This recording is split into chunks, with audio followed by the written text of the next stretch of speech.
Virus della lingua blu monta la preoccupazione tra gli allevatori di tutto il territorio, considerando che l'epidemia ha colpito soprattutto la provincia di Vicenza, dove si è registrata ben la metà dei casi di contagio del Veneto. Numeri preoccupanti, cui gli addetti ai lavori stanno cercando di mettere un freno per evitare di vedere sfumare anche l'intera produzione lattiero-casearia. Sta interessando circa 200-300, praticamente 200-300 comuni della nostra regione che sono zone infette, praticamente con infezioni in atto.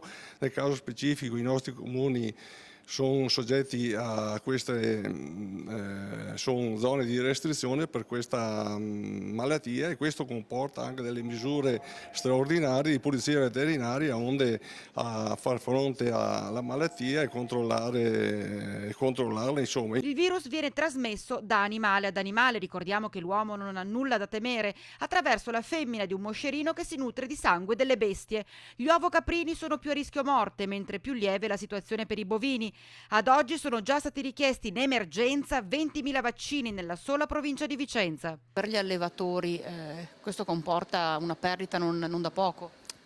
Chiaramente aumentano i costi perché i vitelli non possono uscire dalle aree di restrizione, ho detto. Se un allevatore è costretto a tenerseli perché non sono vaccinati, una volta che viene vaccinato il vitello e dopo bisogna attendere in totale altri 10 giorni almeno per poterlo movimentare, quindi un'azienda il vitello rimane 2 mesi e mezzo.